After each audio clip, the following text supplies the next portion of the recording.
Se você acha que conhece o mundo drag do Brasil, mas não conhece a pessoa que eu vou entrevistar hoje, eu acho melhor você rever os seus conceitos. Ela é conhecida como a drag queen mais impecável de todas, dos pés à cabeça, e revolucionou dos anos 90 até os anos 2000, 2010 a maneira como uma drag queen se vestia e fazia show nesse país. Ela também é conhecida por gostar muito de uma cor azul, devota de Nossa Senhora Aparecida, nada mais, nada menos que Liza Bombom.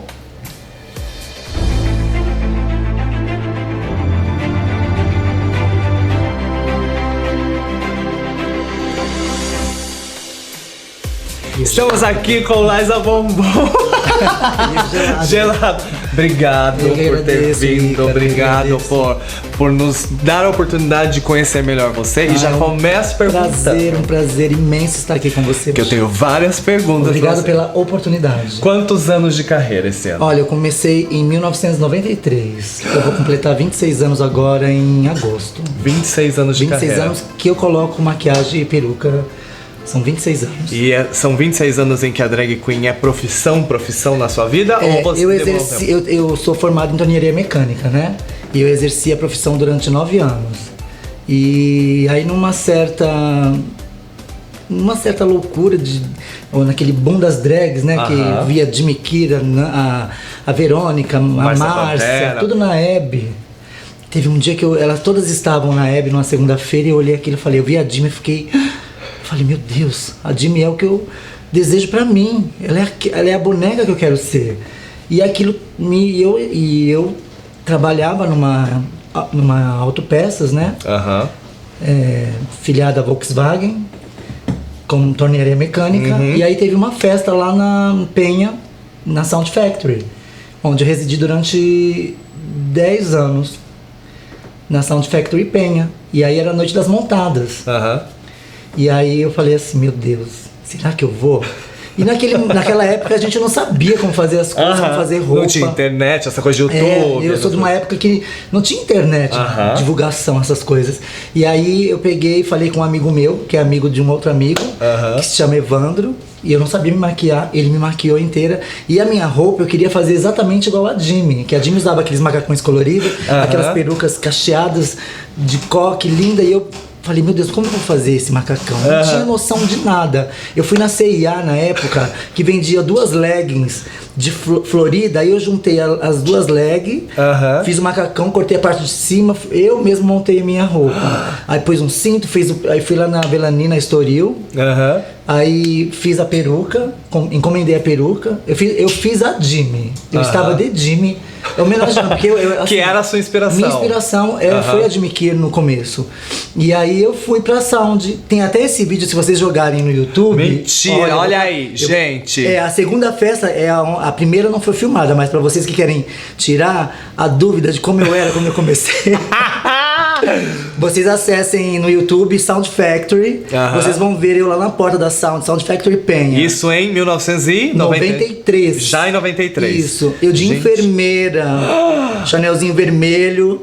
Eu, a Samarone, a Luana Maluquete, que era a Nagel, que ainda toca hoje em dia, tá residente como DJ em várias boates. E ali aconteceu tudo. Só que minha família não sabia que eu me montava. E aí... É assim, você se montou... Eu vou tomar um café porque eu tô ficando nervosa. É o suco. É o suco. Olha, ele falou que eu sou impecável da cabeça aos pés. Não deu tempo de colocar... Para, ninguém precisa saber disso. E aí, é um bichinho mesmo que você coloca em você e você não consegue nunca mais. Eu não parei de me montar. A partir daquele momento que eu me vesti de Liza, é isso. Eu falei, é isso. Só que eu tinha uma profissão na época. Meu pai e minha mãe construíram o Alexander, torneiro mecânico, né? E não... idealizavam aquela pessoa, né? E aquele dia do programa, da festa, aconteceu um programa de TV que estava cobrindo a festa. E aí, Era do SBT? Era do SBT. Eu te conheci. Gente, eu conheci você Sim. nesse programa, que depois você foi montado, onde Não, você onde eu trabalhava de trabalhava. televisão. Eu vi isso! Eu vi. Aí o que aconteceu? Eles fizeram uma proposta, como souberam da minha história, que o tema do programa era pessoas que de dia têm uma profissão e à noite viram drag queens. E eles falaram comigo e eu inocentemente falei, ok, vamos lá. Só que o que eu não me atentei, a gente assina, né, o uso de imagem. E na hora que... Aí eu fui, me maquiei, aí já nisso o Marcos Gutierrez fez a minha roupa, o macacão verde, eu lembro como tudo hoje, macacão verde de meio cobra, o cabelão, a touca, o rabo de cavalo, já tinha evoluído, né, o Pokémon tava evoluindo. Aí eu fui gravar lá onde eu trabalhava. E aí eu cheguei lá todo mundo, eu falei com o meu patrão, o pessoal do setor tudo passado, quem é? É o Alex. Mentira, é o Alex. E aí gravamos. E naquela época era mais contraditório do que era hoje, demais, né? Não tinha abertura. Era muito preconceito, sim. Se a gente olha me esbiar lá atrás, que já tinha aquele preconceito e elas abriram várias portas. Na época que eu me decidi, que eu vi que era aquilo, era muito mais. Então, mas eles sempre me respeitavam, porque eu nunca dava ousadia, né? E aí eu fiz o trabalho, tudo direitinho, o torno, fazendo a peça, tudo aquilo que passou na época, né? Foi ao ar na segunda-feira, porque o SBT Repórter ia toda segunda-feira. Menino de Deus. Aí, e você não tinha se atentado a isso. Não tinha me atentado. Que todo mundo poderia te reconhecer pela voz. Porque no dia da filmagem, o programa passou a Cissy Guel, que a Cissy Guel foi montada na casa dos pais. Aí passou a Etera na época, passou a Princess Apple, que eram as drags da época que hoje já viraram trans, né? Eu acho que eu daquela safra fui a única que não virei trans. Que continua drag. Mas eu adoro. E aí, quando entrou o programa no ar, aí vamos falar agora de Alexander Vaz. Meu Deus do céu, quando passou meu nome no... E você não sabia que eu não sabia, porque eu tava trabalhando. E aí na segunda-feira a gente sempre se encontrava, porque eu frequentava a Toco, eu frequentava a Contramão. E às segundas-feiras a gente se reunia na estação Vila Matilde e nós íamos para uma esfirraria que tinha ali perto do metrô. E nós nos reuníamos todos ali às 6 horas da tarde na estação Sé. E depois nós íamos pra esfirraria toda segunda-feira. Meu bem, eu comi pencas de esfirra. Quando eu cheguei em casa, eu tive que fazer um aborto. Eu tô dando risada agora. Sim, porque lógico. A gente... Mas como foi? O que aconteceu? Cheguei em casa, minha mãe e meu pai. Minha mãe tava... eu nunca falei assim, intimamente sobre isso. Foi horrível. Eu cheguei lá, minha mãe tava... Assim, o bairro inteiro... Viu. Aí começaram a ligar. Era o Alex. Salete, era o Alex, era seu filho, não sei o quê. E aí meu pai tinha problema, né? Graças a Deus, o cardíaco não tá ótimo. Mas aí minha mãe falou, olha, eu não te aceito. A partir de agora você não é mais meu filho. Suas coisas estão lá na sua cama, daqui você vai embora. Foi assim. Meio que eu entendo hoje isso. Eu entendo. Que era a limitação deles naquela época. Eu entendo. Que é outra geração. Eu entendo. E me machuca muito. Não me machuca. Me traz uma emoção. Entendeu? E são coisas que eu nunca usei para me beneficiar. Entendeu? Vitimizar. Eu nunca expus a minha família. E aí nisso eu fui pra vida. Pegou as suas coisas e foi embora. E aí, na época, eu conheci a Michelle X em 92. E a Michelle tinha um grupo de paquitas. A Michelle sempre sonhou, não conhecia a Xuxa, não conhecia nada. Pra você ver como o poder da palavra e o universo conspira a favor. E a gente era daquela que a Michelle tinha um grupo de paquitas. E a Michelle fazia as roupinhas de paquita, vestia as menininhas do bairro de paquita, montava o grupo de paquita. E a Michelle falou assim, não, porque ela me chama de filhinha, né? Não, bombom, você fica aqui na minha casa. Eu falei, Michelle, mas como vai ser? Não, mas você não vai ficar. E a Dalila também, que é minha amiga. E aí eu fiquei um tempo na casa da Michelle. Aí chegou uma hora que não dava mais, porque eu também perdi o trabalho. Jura? Perdi o trabalho.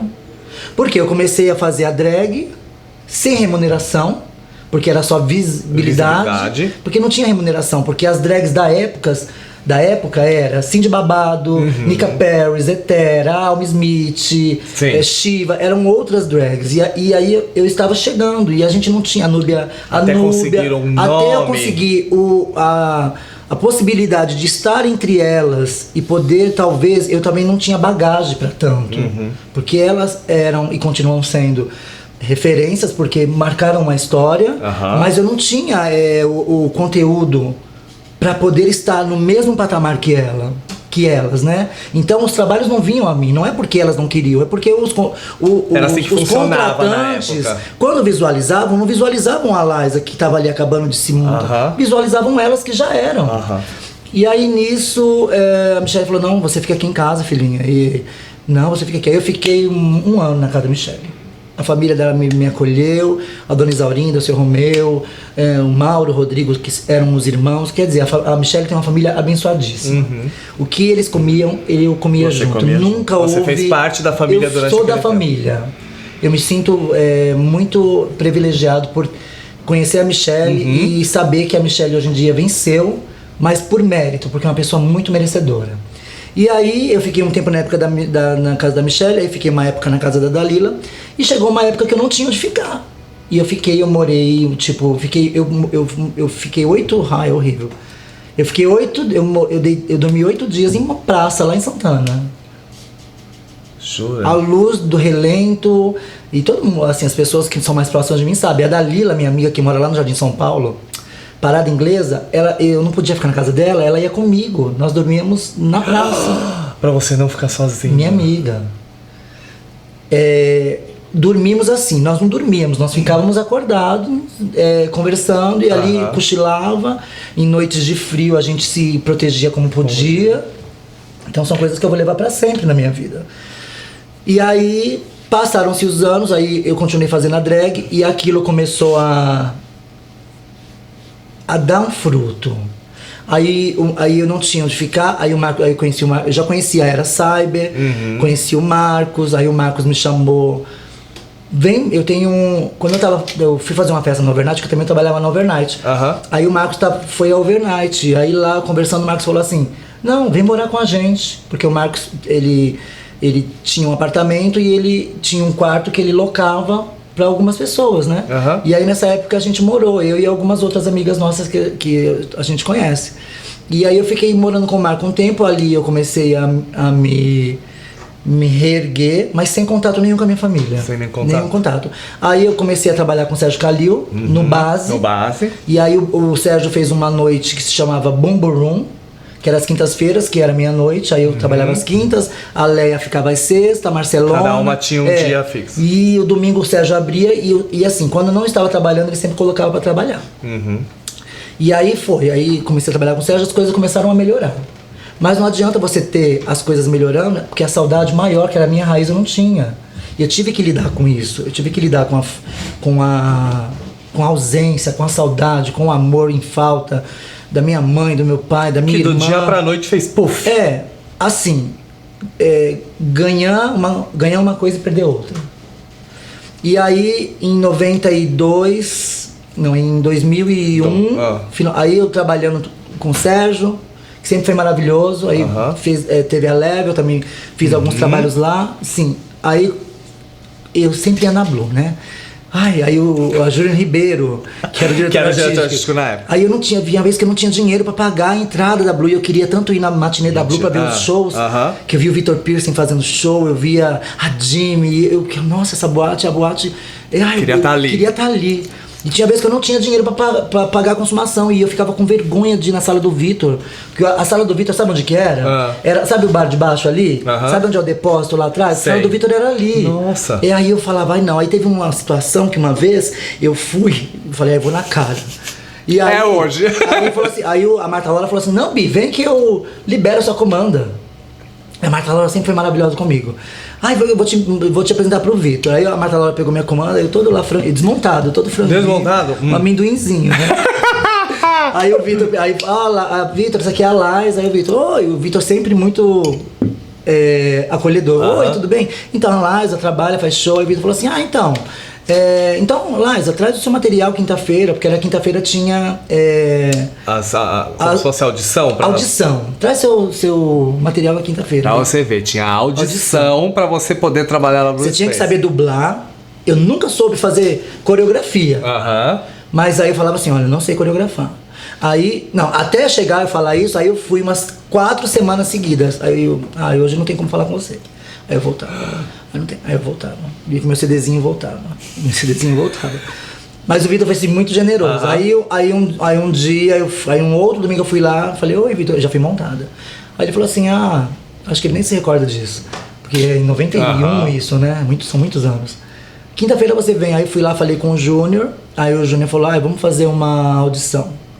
Aí fizeram uma coreografia babada. Eu falei assim, não, eu não sei. Eu não sei dançar. Aí ele falou assim, mas o que você vai fazer? Eu falei assim, deixa eu fazer um show. Me dá um espaço pra eu fazer o que eu sei fazer. Aí colocou a música, eu dublei, via que tinha dublagem, tudo direitinho. Então tá bom, aí vamos marcar. Aí lá era assim antigamente, você fazia sábado, pulava domingo, na outra semana você fazia domingo. Pra não ficar repetido sábado. Aí eles montaram uma super estrutura pra mim, eles foram maravilhosos. Aí a Michelle X fez minha roupa, que era uma roupa dessas essas que fazem hoje, que são de... parece um metalóide dourado. Ela fez acetato, ela fez uma abelha pra mim. Que incrível. Linda. E aí montaram um casulo, eu vim pendurar lá do fundo que tinha um cabo de aço, foi tudo. E a Dani Coach também fez um show babadeiro. Menino, a Dani Coach entrou. A boate tremia. E você lá atrás, quando a Belinha entrou, a Belinha entrou, a Belinha tava belíssima. Meu amigo, acabou o show, povo, ó. Porque ninguém sabia, não te conhecia. Porque não adianta ter produção. Além da produção, tem que ter em tudo. Você tá entendendo?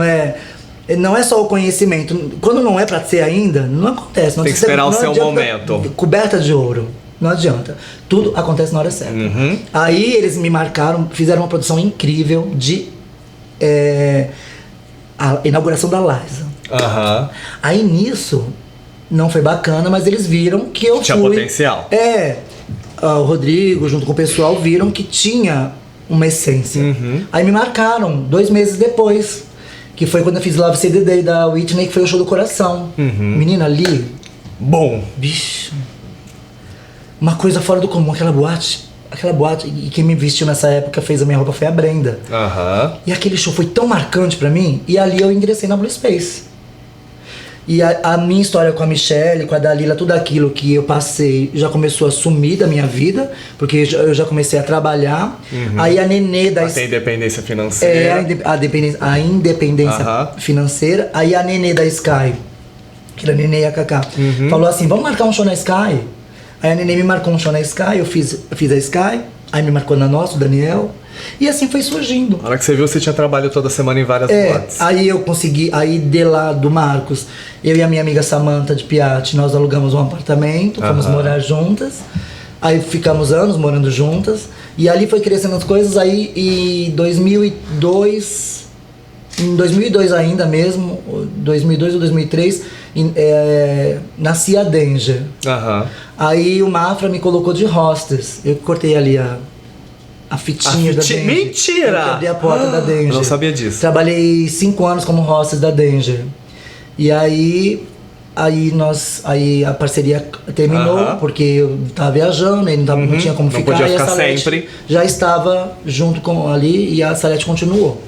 E aí continuou, aí comecei a trabalhar, viajar, e comecei a enxergar a Liza, minha própria personalidade, inspiração ficou lá atrás, inspiração, começou muito a montar respeito. porque você queria. Um fato muito importante, que é gratidão, né? Quando eu e a Samantha saímos do apartamento do Marcos, nós fomos morar num apartamento que eu aluguei ali na Nestor Pestana. E nós não tínhamos nada. Nós não tínhamos sofá, nada. Eu comprei uma caixa de isopor, gelo. Eu não tenho vergonha de falar. Sim, claro. Faz parte do que você a minha verdade, é a sua história. Aqui, e as pessoas conhecem. E morávamos eu e a Samantha. E aí eu comprei uma caixa de isopor, gelo. Aí nós comprávamos presunto, queijo, maionese, tudo que poderia ficar ali dentro. E a gente dormia, na época, assim, mesmo trabalhando, que nós pagávamos um aluguel, não tinha como comprar uma cama ainda. E a gente se virava do jeito que podia, papelão, edredom e... Pra fazer uma coisa confortável pra colocar o corpo, né? Sim. E aí a Jimmy falou assim, oi, Bi! Oi, Bi! Oi, Parando! Oi, Bi! Ô, Bi, tem um sofá-cama lá em casa.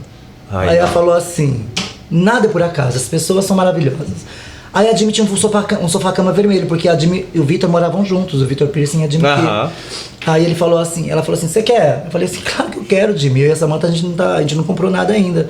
E aí a Nissinha, porque a Samantha tinha acabado de se bombar todinha, não podia, então não podia fazer nada. E eu e a Nissinha subindo da Amaral Gurgel até a Consolação, com o sofá-cama na mão. A Nissinha Paris, que tá lá que hoje em dia tá lá em Paris. E aí nosso primeiro móvel foi a Jimmy que deu. Que coisa louca que é a vida. Sua inspiração interligou-se, foi a primeira pessoa a te ajudar. E eu sempre respeitei. Eu sempre amei. E pra você ver que o amor não é preciso estar sempre junto. Exatamente. Amor é a gratidão que você tem pela pessoa, mesmo que você fique anos sem ver. Mas a gratidão eu acho que é a base. Sim. Entendeu? Pode falar. E a Jimmy me deu esse sofá e a gente dali começou aí o rack, a televisão. Aos pouquinhos, mobiliou. Mobiliei. Aí conheci uma pessoa, casei. Aí fiquei 8 anos com essa pessoa. A Samantha conheceu uma outra. A Samantha morou com a gente até uns 3 anos. Depois a Samantha conheceu uma pessoa, alugou um outro apartamento. E aí fomos até a Liza hoje. E agora deixa eu tirar algumas dúvidas que eu acho que as pessoas também querem saber. Claro. De onde veio Liza Bombom? O nome? Então, de novo a Jimmy. Jimmy! A Jimmy é presente na minha vida. Liza é um nome que eu sempre gostei. Liza Minelli. Ok. Liza Minelli, eu sempre gostei da Liza. E Bombom, teve um concurso na na Rave, que é na Rua Bela Sintra, e a Jimmy que apresentava. Ok. Então assim, a drag que ganhasse esse concurso, a Jimmy batizava. Dava o nome. E aí ganhava peruca da Estoril, não sei o que, e eu que ganhei a drag. E a Jimmy falou, oi Bill, não sei o que. Eu falei, nunca sei Liza Keir, né? Liza Keir. Bill, aí começou a perguntar, eu sou louca por chocolate. Aí falou Bombom. Aí a Jimmy batizou como Liza Bombom. Jura? Bombom. Foi a Jimmy. E é verdade mesmo, porque se você não sabe, na época da Páscoa, essa pessoa que ganha milhares de ovos de Páscoa dos fãs, dos filhos. É verdade. É desesperador que a cama dela fica cheia de ovo de Páscoa. Só de ovo de Páscoa, gente. E o azul? O azul é minha cor predileta. Então, durante todo esse meu trajeto de família, eu nunca deixei a minha fé de lado e eu sempre fui devoto de Nossa Senhora da Aparecida. E a cor da Nossa Senhora da Aparecida, tem o manto. A Nossa Senhora tatuada. Eu tenho a Nossa Senhora aqui, tatuada aqui. Não sei se dá pra ver. Meu colarzinho que não dá nem tempo de colocar ele, mas que eu sempre a Nossa estou Senhora. com ele. Meu anel não coloquei. E eu sempre fui devoto. E nos meus piores momentos, piores mesmo, eu achava que não ia ter mais solução nessa época que eu fiquei meio que na rua. Não era... tipo assim, não ficava sem banho, sem nada. Porque de dia a gente tinha os amigos pra ir na casa. Mas à noite o amigo não podia te acolher. De ninguém, né? Então nos meus piores momentos eu sempre muito devoto e crente a Deus e conversava com a Nossa Senhora. E tinha dias que não tinha dinheiro, não tinha o que comer, e da hora aparecia assim e sempre assim, como um milagre mesmo. E aí eu fiz uma promessa que depois você vai me perguntar alguma coisa que eu vou te falar sobre. Sim. E a minha devoção é algo que eu sempre levo para as pessoas, porque a minha fé é a minha fé e eu acredito muito. E para quem não conhece, eu tento sempre levar o que ela fez na minha vida, o porquê essa tatuagem está aqui. Eu acho que seria. Porque esse local. Mas seria já a próxima pergunta, que provavelmente tem a ver com o que aconteceu da reviravolta com a sua família. Sim. Como foi isso? Foi assim. Quanto tempo? 15 anos. Sem saber nada? Nada. Eu só falava com a minha irmã, a Sandra. Minha irmã falava. Eu perguntava da minha família, do meu pai, da minha mãe. E minha irmã, eu falava com ela assim, esporadicamente, mas ela sempre falou comigo. A minha outra irmã também é Sonara, mas era meio que mais distante. por algumas coisas, mas eu amo minhas irmãs. Eu amo a minha irmã Sandra, a minha irmã Sonara, o meu irmão Thiago, que eu fiquei muitos anos sem falar com ele, também tenho muito amor. A minha família inteira.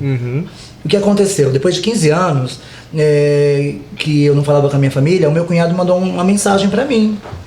E eu falei, nossa, o Cido? Ele falou assim, oi Alex, tudo bem? Eu Cido. Eu falei, Cido. Aí eu falei, oi Cido? É Cido, seu cunhado. Eu falei, oi Cido, tudo bem? Aconteceu alguma coisa? Aconteceu alguma coisa com a minha mãe, com meu pai? Ele falou assim, não, eu queria conversar com você. Tem como a gente se encontrar? Aí eu falei assim, tem. Aí ele falou assim, pode ser amanhã? Eu falei, pode. Eu falei, onde eu te encontro? Ele falou assim, do lado do metrô Tatuapé, aqui tá o endereço. Quando eu desci do metrô Tatuapé, eu tava no laboratório Lavoisier. O endereço que ele me deu era o laboratório Lavoisier. Quando eu cheguei lá, minha irmã tava dentro do carro, imensa. Minha irmã era... Quase reconhecível pra você. Minha irmã é eu. É você? Assim, eu sou a minha irmã. Sabe? De parecido biotipo e tudo. Ela tava com quase 160 quilos, imensa, cabelinho bem ralinho. Ela já estava na fase terminal do câncer. Porque ela estava tomando muito corticoide, então ela estava imensa. Inchada. Então quando meu cunhado me chamou, quando eu vi minha irmã, eu entrei em desespero. Porque fazia primeiro que faziam 15 anos. Eu falava com ela, mas ela nunca me disse que ela estava doente. E aí eu encontrei minha irmã tava inchada, escura. Ai, me arrepiou.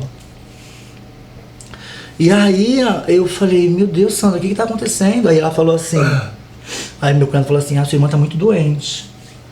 Aí me explicaram que minha irmã tava com câncer, que eram nódulos sanguíneos no sangue, né? Sangue. E que ela estava com 80% do corpo já tomado pelo câncer, ela só tinha 20% de vida. E assim, a minha família inteira foi convocada para fazer o exame de compatibilidade de medula. Que era o que salvaria a sua irmã. Todo mundo, que poderia salvar minha irmã. E ninguém era compatível. Gente. Então a única opção que tinha era procurar o Alex. Que era o que não tinha sido testado. Que não tinha feito o exame. Aí me procurou. Aí eu estava ali no Lavoisier, meu cunhado falou assim, olha, sua irmã está muito doente. Será que... é você que talvez possa ser a salvação da sua irmã. Será que você poderia fazer um exame? Será que você poderia fazer um exame para ver a compatibilidade da medula da sua irmã? Se você é compatível? Eu falei assim, claro. Aí nós, naquele momento ali, nós já entramos no laboratório, aí o médico marcou pro dia seguinte, por causa da minha irmã era muito... Pra ser urgente. Urgente. Aí ali eu já fiz, aí eu fiquei sem tomar, aí eu fiquei sem me alimentar, porque tinha... aí eu fiz os exames 7 horas da manhã no outro dia. Na segunda-feira, o médico me ligou. Aí que o exame estava... Meu cunhado me ligou que o médico tinha ligado que o exame estava pronto. Aí nós fomos lá. Chegamos lá, aí eu conversei em particular com o médico e falei, olha, se de repente alguma coisa der errado, vamos deixar por aqui mesmo. Pra não frustrar ninguém, já depois de toda essa história. Não preocupar minha família e tal. E aí ele falou assim, não, eu tenho uma notícia maravilhosa pra você. Você é 100% compatível com a tua irmã. Deus abençoe. 100% compatível com a minha irmã. Aí eu peguei, e ele falou assim, só que nós temos que fazer todos os exames sorológicos. Não pode ter nenhum tipo de doença, né? De obstáculo para essa doação. Tipo, nada sanguíneo, você não pode ter nada. Aí nós fomos fazer os exames todos, não reagente em tudo. Ou seja, era a reviravolta do destino, é Deus usando, né, das histórias. A gente cresce muito como pessoa, né? Eu com meus 20 anos e com meus 42, 43, é uma mudança muito grande. Não se julga a Liza de 20 anos, com 20 anos, a Liza com 43 anos. É outra pessoa. Outra pessoa. E aí nisso, minha família ficou passada, que era eu, o doador da minha irmã. E aí começou uma batalha muito grande. Por quê? Porque assim, eu tive que tomar, durante 21 dias, 42 injeções no umbigo. Dentro do umbigo. Eu tomava pra preparar pro exame. 7 horas da manhã e umas 7 horas da noite, lá no Hospital São Paulo. E aquilo me deixou barrigudíssima. Porque retinha líquido. E até hoje eu tenho, não perdi. Esse aqui só sai com lipo. Mas não me atrapalha em nada. Ok. Porque na verdade tem outro significado pra você. Mas me zombaram muito por isso. Porque não, se vocês virem naquela época que eu gravei o Bate-Cabelo com a Eliana, que eu maquiei a Mulher Moranguinho, eu saí dali, eu tomei as injeções, fui pra lá, me maquiei, fomos pra academia, gravamos, fomos pro programa, gravamos, nós ganhamos. Eu não tava trabalhando, né? O dinheiro dali me ajudou muito. Eu estava inchadíssima, eu estava toda na famosa fita. Dali eu fui tomando injeções todos os dias e cada vez mais aí tinha os sintomas de enjoo, aí era horrível. Eu tomei 42 injeções. As 2 últimas eu já fiquei no hospital. Porque assim, quando eu tomei a de manhã às 7 horas, eles me prepararam. E eu tomava às 7 horas da noite, me prepararam também. E nisso que eu tava tomando as 2 últimas, a minha irmã já estava queimando os últimos 20% de medula que ela tinha. Então dali, ela se desse algo errado, ela já morria ali. Aí o que aconteceu? Minha irmã tava muito inchada e ela precisava de sangue. Eu fiquei. Porque aqui, ó, Nossa Senhora tá aqui. Porque isso aqui se tornou uma ferida, meu braço. E eu fiz uma promessa. Pela vida da minha irmã, onde eu estiver, eu vou levar a sua imagem, a sua vida, eu vou falar o que a senhora fez por mim. E aqui, Ícaro, eu fiquei todo machucado, porque eu fiquei numa máquina assim, ó, com o braço. Tirando sangue. Aí eu não podia me movimentar, porque assim, eu tava aqui deitado, desse jeito, um negócio aqui. Eu não podia mexer o braço. Eu fiquei 4h30, assim.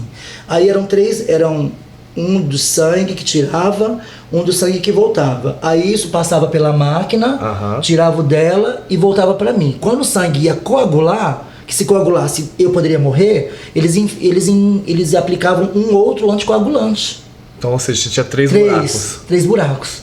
E eu fiquei 4h30 ali. O máximo que eu conseguisse tirar de sangue pra minha irmã era ótimo. E eu consegui tirar 5 bolsas de sangue.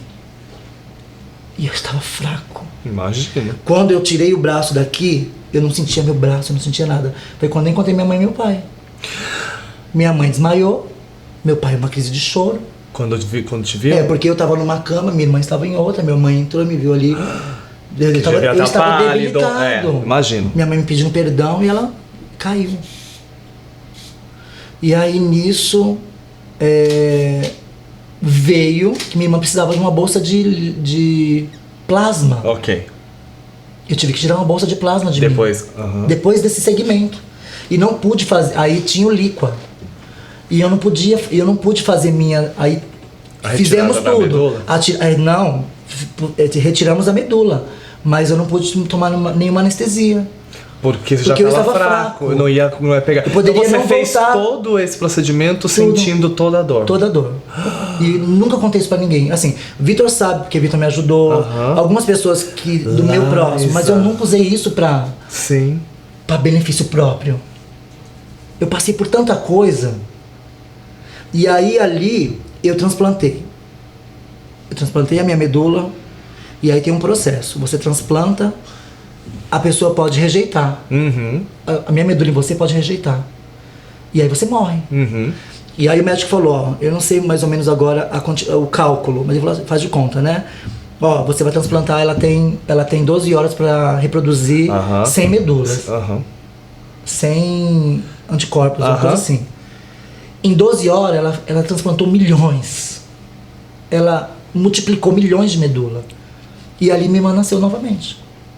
Graças a Deus. Minha irmã nasceu. E aí depois a sua relação com a sua família mudou completamente. Hoje, normal. Até hoje minha mãe me pede perdão, até hoje minha irmã me pede perdão. Todos os dias minha mãe fala comigo, todos os dias minha irmã fala comigo, todos os dias minha irmã fala que a vida dela é graças a mim. Não é graças a mim. Eu só fui um instrumento. Exatamente. É a fé que eu levo sempre desde os meus princípios, desde a época que eu era criança, que minha mãe me colocava para fazer a crisma, a catequese, que eu frequentava a igreja, que a minha mãe me levava na missa todo dia de manhã às 7 horas. Tudo isso foi plantado na minha educação. Entendeu? E eu achava que eu nunca ia precisar.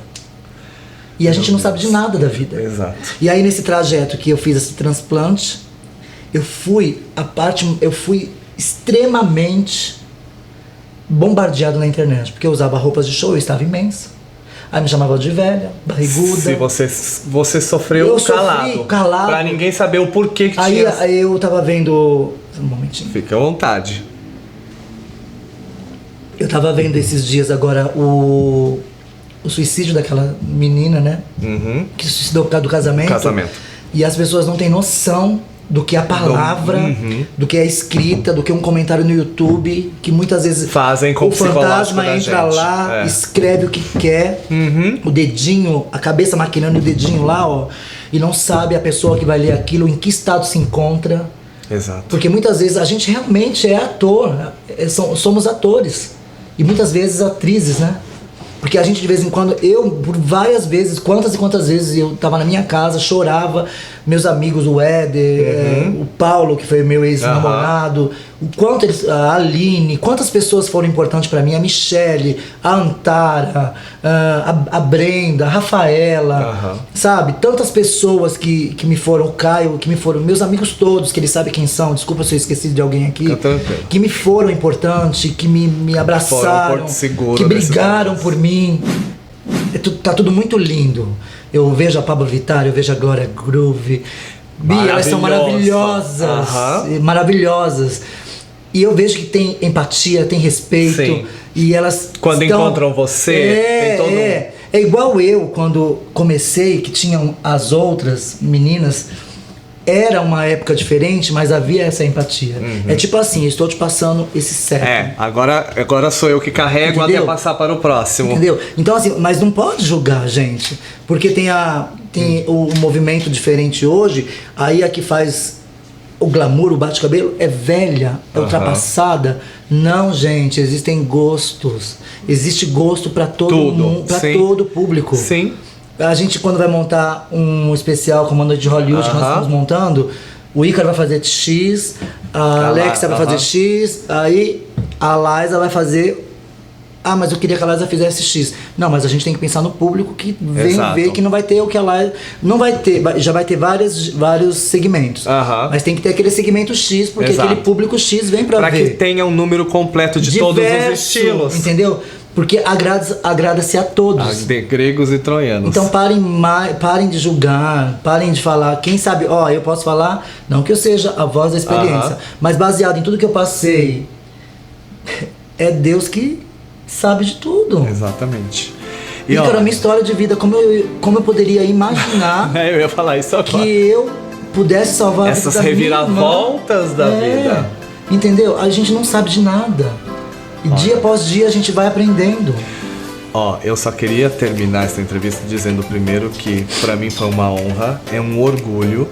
A gente já se conhece de várias coisas, conversamos várias coisas, mas ver você falar disso, como você mesmo disse pela primeira vez, me emocionou abertamente muito. E com tranquilidade com você. Foi a primeira vez. Eu também te respeito, te admiro muito. Então assim, o meu carinho, a minha admiração, o meu respeito triplicaram pelo ser humano que você é.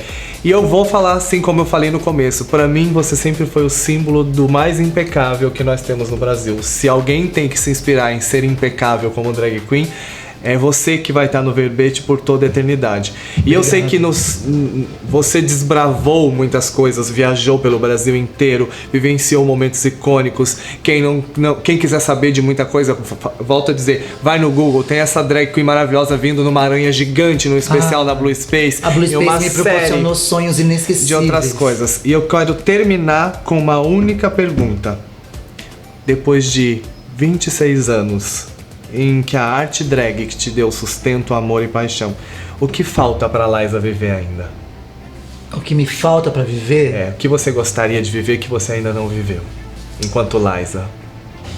Ícaro, enquanto Liza, eu vou te ser bem sincero. A Liza me deu tanta coisa, me deu tanta alegria. O que eu peço a Deus é que não me falte força pra continuar. Que enquanto eu existir, que eu possa levar todo esse amor que eu tenho dentro de mim enquanto artista, porque a cada show que eu monto, a cada que eu penso, A cada vez que eu subo no palco, seja na Blue Space, seja na Danger, ou seja nas saunas, no bar, em qualquer lugar, eu fico gelado, eu tremo. O frio na barriga. O frio na barriga, eu me pergunto, eu me questiono, eu peço a Deus saúde. Que não me falte. O não me falte é várias coisas. E que eu possa sempre, enquanto Liza, fazer as pessoas se deslumbrarem quando me ver ao palco. Porque eu sempre vou ser muito honesto todas as vezes que eu subir ao palco. Todas as vezes que eu subir ao palco eu vou levar o meu melhor para todos aqueles que estão me assistindo. Porque se eu vou falar uma coisa. Eu sou formado em engenharia mecânica, eu poderia ter uma vida totalmente diferente da minha. Eu não me arrependo em nenhum momento por todas as coisas que eu já tenho passado, e a gente passa até hoje. Eu não deixaria de ser a Liza Bombom, que eu me tornei para o meu grande agrado e por vocês, porque tudo que é feito, eu não faço show para amiga de palco, eu faço show pro público, porque só nós sabemos, em cada abraço, em cada gesto e quando a gente encontra as pessoas, o que a gente ouve. E a gente, enquanto público, agradece por você ter esse pensamento de continuar firme todos os dias, porque só a gente sabe o prazer que você proporciona. É matar um leão por dia, entre aspas.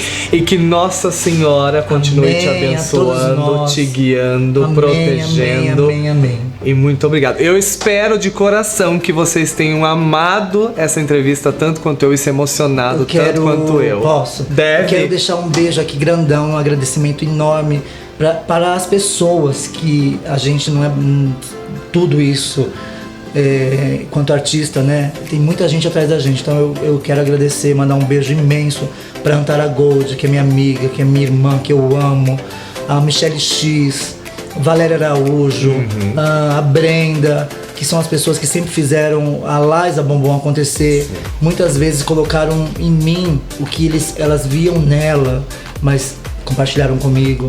E a todo público que durante esses 25 anos, eu vou falar, né, me receberam e continuam me abraçando, e eu sou muito feliz.